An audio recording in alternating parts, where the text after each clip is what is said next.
Hey, welcome back. Today is April 10th, Saturday, and on this post, I'll be telling you about the overall crypto markets, which includes Bitcoin dominance and Bitcoin price action, and see how they could potentially affect the overall altcoin markets before diving into NuCypher, NUUSD, and see what is going on in here.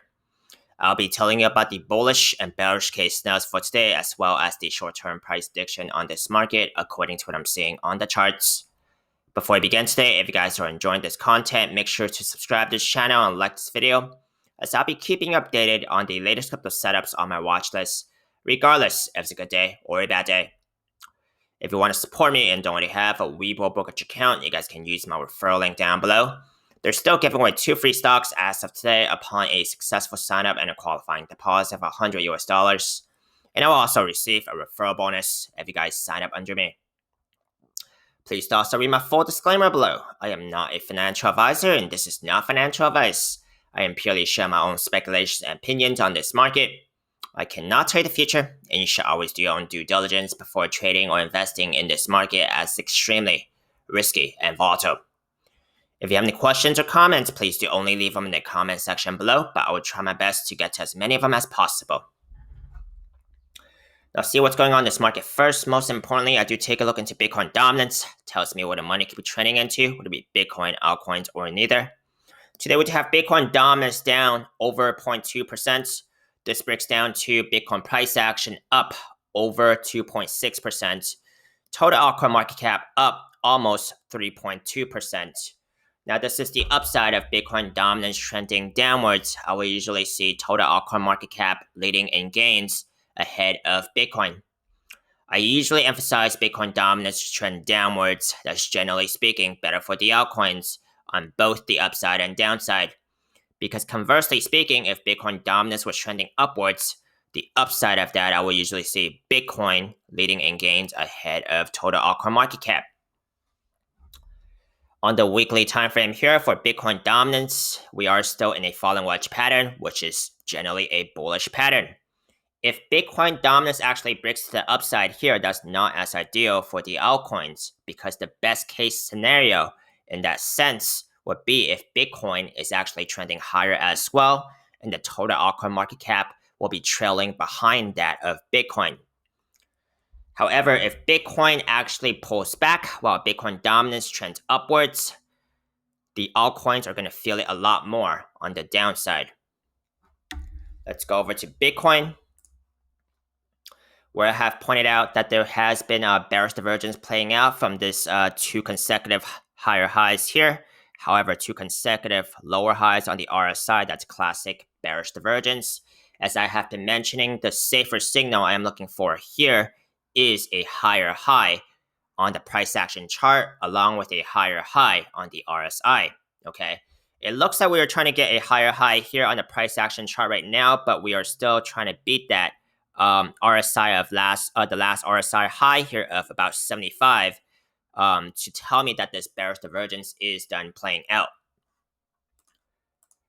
Let's go to the monthly time frame, where we have been having bearish divergence for quite some time, and now I can safely say, at least for now, that we still don't have a red candle yielded for this bearish divergence scenario or this overbought RSI reading here on the monthly time frame.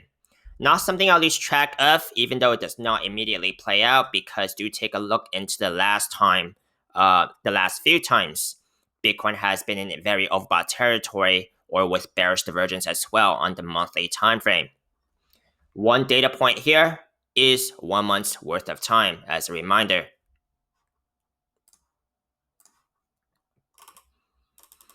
Daily time frame here, which we have been trying to break that 60K level according to today's candle here, and we have gotten more bullish action than the last couple attempts there. So in my opinion, here is a good signal for Bitcoin. If we are able to get above 60K, the next resistance would be about 62K, slightly under. Key support, daily 21 MA, the blue line. If that does not hold, daily 50 MA, the white line. If Bitcoin pulls back at any time, it could still have a bearish effect on the altcoins. That bearish effect would be greater if Bitcoin dominance is trending higher. Let's go over to NuCypher. and see what has gone on in here. I'm gonna take a look from the monthly time frame down to the daily, which I consider to be macro time frames, and see if we have any overbought RSI readings or possible bearish divergence scenarios. Monthly time frame here, we don't have a reading, so let's move down. Weekly time frame here, we're currently about 60, so not in overbought territory. I don't think I can say anything about bearish divergence here because we didn't have a reading here on the last top. Or possible bearish divergence, that is. 3-day time frame here, we're currently about over 53 RSI reading here. So not in overbought territory, and if the price action was to make a higher high here on this 3-day time frame, it does need to beat the last RSI reading of over 79 here to negate bearish divergence. Daily time frame, we're currently about 49, and if the price action was to make a higher high, it does need to beat the last high RSI reading of about 79 here to negate bearish divergence. Let's take a look into what could be going on in here. So since last time, I did say that the price action did break out of this falling wedge pattern that's apparent on the daily time frame here. Measure target is slightly under 87.5 cents, about 87.5 cents measure target. Now, measure targets are theoretical approximate targets only, may actually be different in real life price action, more or less. Price action has broken above the pattern, gone as far as about 68 cents, which is slightly above that 65 cents fit level area here, okay? And that was also pretty in line with the daily 50 MA, which is the white line here, and has not been able to close on top of some of these key resistances. Now, price action did close back down below the daily 21 MA, so that is immediate key resistance right now, which is the blue line, and we have been supported by the 55 cents fit level area for quite some time. Let's see what I could be dealing with here on a smaller time frame. On a smaller time frame, it does look like there could be a inverse head and shoulders pattern on the 12-hour time frame here, and I do have a the left side of the inverse head and shoulders pattern, okay, with two shoulders here and the head here. However, this is still a very early estimate, and it's not validated yet. I will still wait for that the right side of the inverse head and shoulders pattern to say that this is actually a validated pattern. But this is what it looks like. It's still developing, okay? If it's actually validated and completed, I would say the neckline would be about 66 cents, where I can actually get a line across 3 candles on the 12-hour time frame here, with the measure target to be about 79 cents measure targets. Again, measure targets are theoretical approximate targets only. It may actually be different in real life price action, more or less. Let's take a look into some of the key supports and resistances relevant to this price action right now. Key resistance, immediately the daily 21 MA. Next up, the 3-day 21 MA is also at about the 64 cents level. The daily 50 MA, the 65 cents fit level area. So there's quite a bit of dense resistance between the price action right now and the 65 cents fit level area. After that, about the 80 cents fit level area. And then I could be looking at this group of wicks right here, ranging from about 81 cents to almost 90 cents here from this group of wicks, indicating past trading resistance. Okay. And then, of course, this range right here, if price action can actually get over the measured target of that falling wedge pattern here.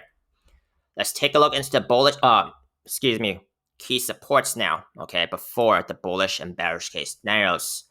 Key support, the 55 cents fit level area. If that does not hold, I'll be looking at the 45 cents fit level area. Let's take a look into the bullish and bearish case scenarios here. Bullish case scenario, price action starts closing back on top of some of these key resistances again, beginning with the daily 21 MA, 3-day 21 MA, daily 50 MA, and the 65 cents fit level area, which are all these major moving averages right now, as of this snapshot, are all underneath that 65 cents fit level area. This could be with or without the validation of that inverse head and shoulders pattern. Okay.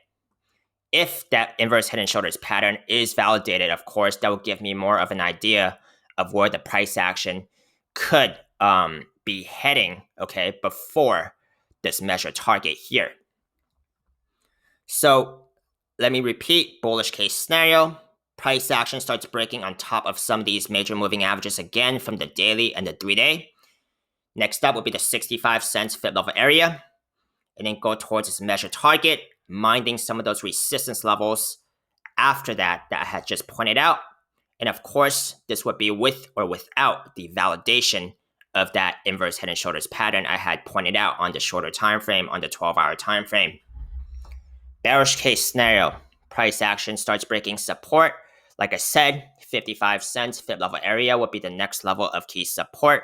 If that does not hold, I could be looking at the 45 cents fit level area and seeing if that holds. Now, these are my bullish and bearish case scenarios for today. Let me know if you found it helpful. Give me a thumbs up if you did. Let me know your agreements, disagreements, feedback. I'd love to hear them. Hope you manage your risk carefully, and if you'd like to see any more of my most recently uploaded videos on YouTube, you guys can check out my links up here on YouTube. See you next time.